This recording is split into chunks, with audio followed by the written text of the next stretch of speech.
This one take is brought to you by Car Throttle. This is the world's largest online car community. It's like Facebook for cars, and their new iOS app is available at carthrottle.com/app.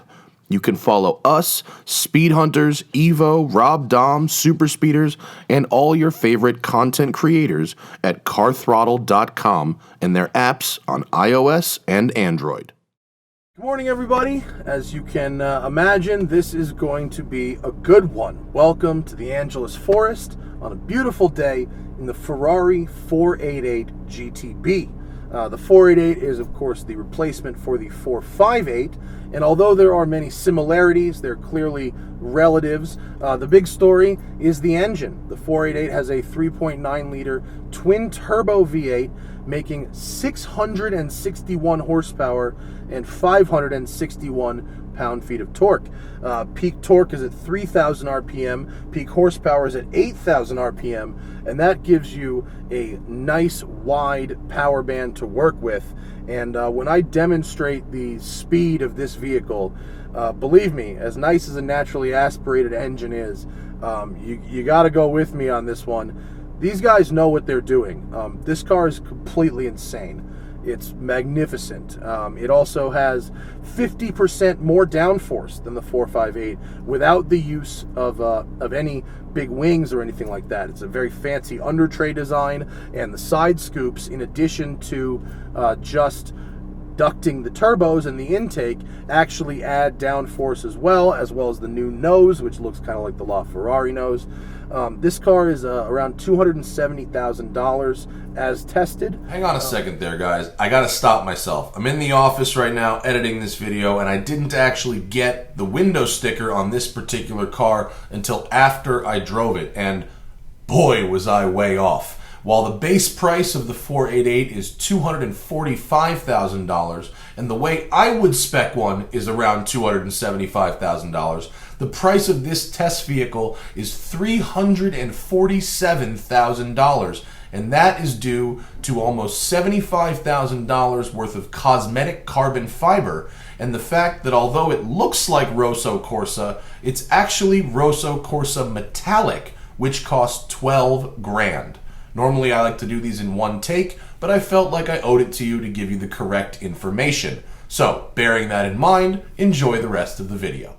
In here, it's extremely comfortable. For me, I'm right on the line. I have just a little bit of room there. But these carbon seats and the driving position is pretty bang on. And I have been enjoying the snot out of this car. So, let's go for a drive. We are going to throw that into race mode, the Manatino on the steering wheel, as well as manual. And here we go.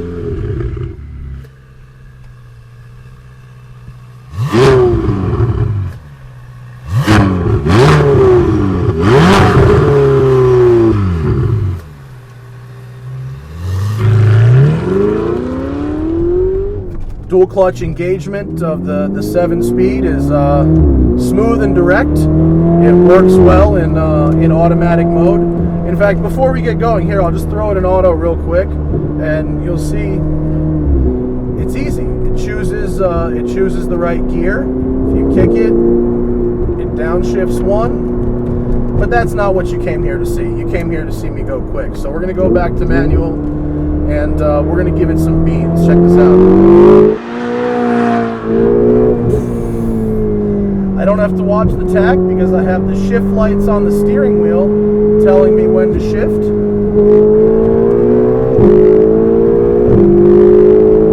Mental! Yeah. Check this out. If you hold the downshift paddle, it will automatically go to the lowest available gear as you're braking, so you don't have to time your downshifts. You just hold the paddle and brake, and it goes to the right gear for you. The additional torque over the 458 is welcome. The ball-bearing turbochargers, amazingly efficient. They use aluminum titanium alloy wheels to manage heat, and very hot day up here today. No loss of power from what I can tell. The 488 weighs around 3,400 pounds curb weight. wet. It's around 3,100 dry. With a, I believe it's a 42/58 weight distribution, front to rear, and the tires are staggered accordingly. 245 fronts, 305 rears, and Pilot Supersport tires. The carbon ceramic brakes are very effective. They have a good immediate bite, but if you really want to work them, you got to feed in some pressure. Once they get some heat in them, they modulate really, really well. Steering is bang on. This car is so fast.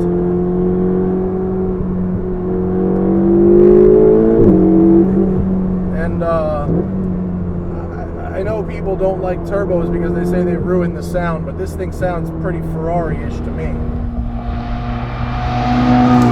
I'm not too concerned with it.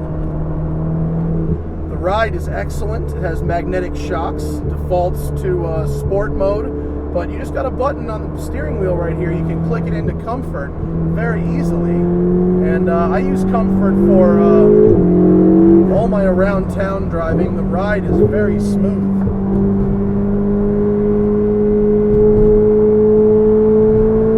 See, it sounds pretty good. And you get a nice little as the turbos spool up, not overpowering.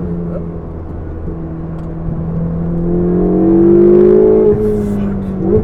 So fast. And you do want to short shift just a little bit. Even though they say peak power is 8,000, it does feel like it starts to fall off maybe 500 RPM before that, but with a gearbox that shifts this fast, so many available ratios from the 7-speed, even if everything is moved slightly down the power band, you still have such a wide power band to work with. So you short shift a little bit, but it's okay. This thing is actually so fast that if you have a reasonably sized meal before you drive it, you can end up making yourself kind of nauseous. The forces under braking and acceleration are just unbelievable. The violence and brutality of it.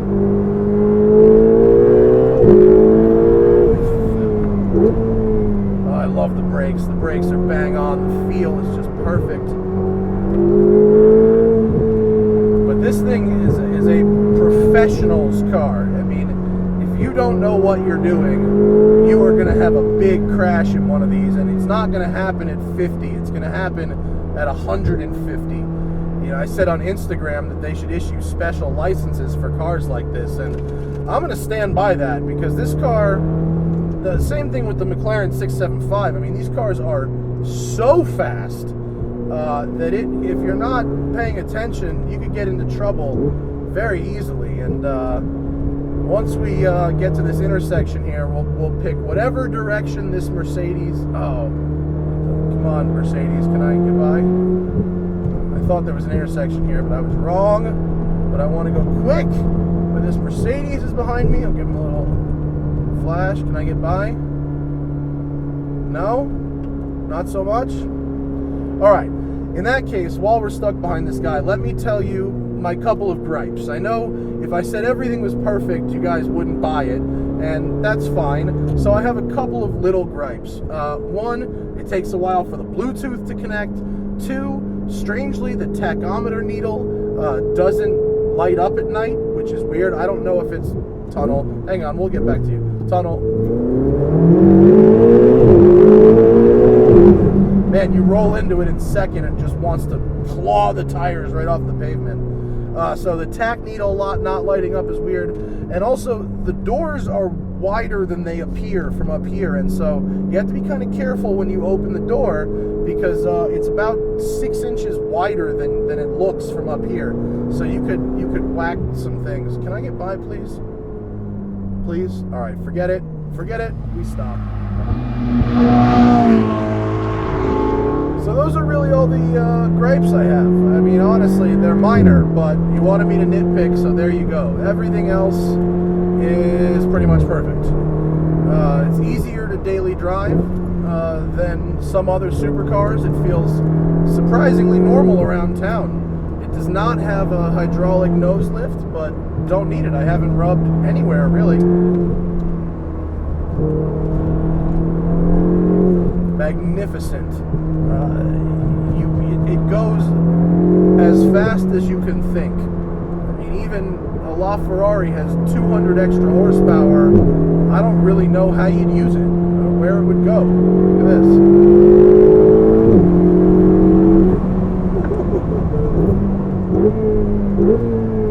And we'll take a run up Upper Big T.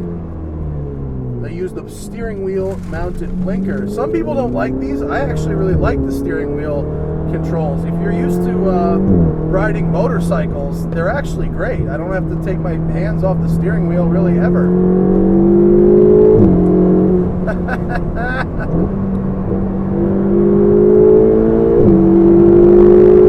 God damn, this car is so fast. Caught some motorcycles. Will they let me by? Are they checking? Turnout? I can't say enough nice things about this car. I'm in love with it. It's amazing. The life goal will be to get one of these things and just put a zillion miles on it. If these guys don't want to let me by, I'm going to have to make another gap. What else can I talk about in here?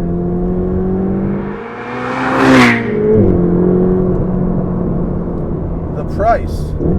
I actually think it's underpriced. Considering that 675 LT was $400,000, $125 grand more than this car.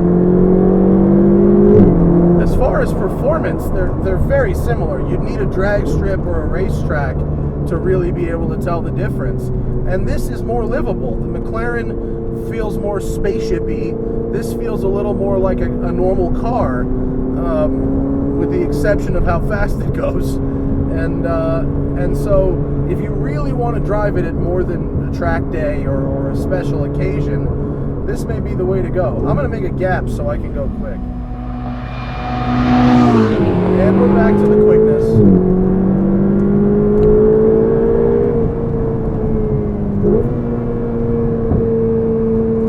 A little gravel on the road. Craziness. Just crazy. Sounds amazing.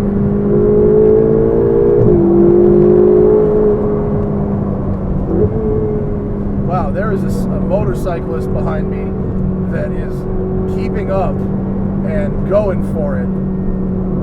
Wow, I might even have to let him by. I thought I was going at it, but this guy is really going at it.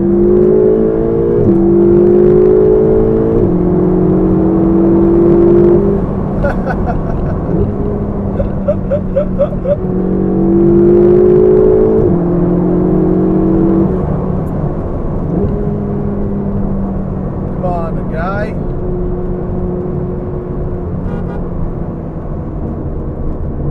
You're not gonna let me by, are you? Just gonna camp out here? Oh my God, look at this guy. Oh, in a t-shirt, passing double yellow. That guy has more balls than see, you think I drive crazy. Damn. You want to see a launch? Let's find it better straight away.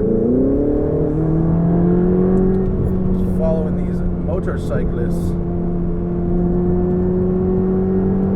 Hey, you know what? I'll turn around and launch the other way. Look at this. I can clear this curb without any problem. No nose lift, no issue. Just clear the curb. How's turning radius? Not bad. Not terrible. Sort of a long, winding, and rambling video, but I figured you'd want to know what this thing was like, so we'll just keep it going. Now you can, if you're ex-celebrity not driver want status symbol, you could literally drive this thing around all the time and never hit boost. You only get boost at about more than a quarter throttle, and you never need more than a quarter throttle in town, ever. So once I have a little straightaway here, I'll demonstrate launch control for you. Check this out, very easy. So we're in race mode, left foot on the brake, first gear, press the launch button, you can hear it, ready, floor it, dump.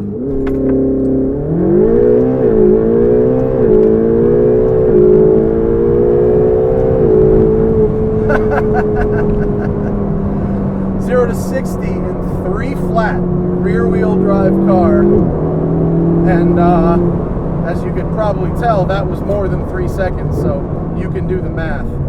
It's ridiculous. If you launch it on cold tires, you will get some wheel spin. On warm tires, it's good. Heavy braking. Yes. This car is magnificent. Magnificent. It's worth every penny and probably more. Everybody should buy these.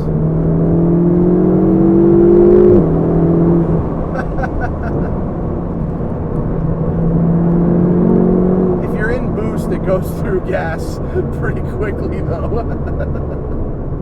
I've driven this car 250 miles and I've driven 2 full tanks off. You can imagine how I'm driving it. But the balance, the finesse, the ease of use, the driver friendliness, it gives you all of this performance, and it asks almost nothing in return of you other than to not be a total idiot. You know, this thing can turn you into Mario Andretti if you can tame it, and it can make you look really, really dumb if you can't tame it and decide you want to turn off traction control and hammer down, exiting a Cars and Coffee. What's interesting is if you're interested, go watch Esquire's Car of the Year from last year, the exotics episodes.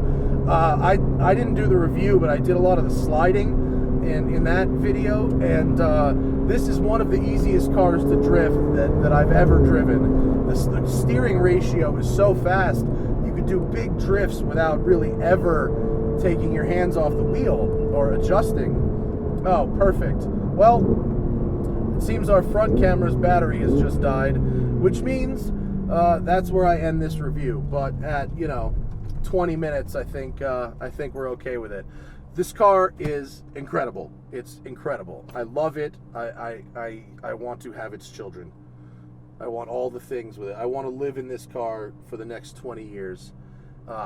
It's so ridiculous, and it's got all the performance of that crazy McLaren without really very many of the headaches.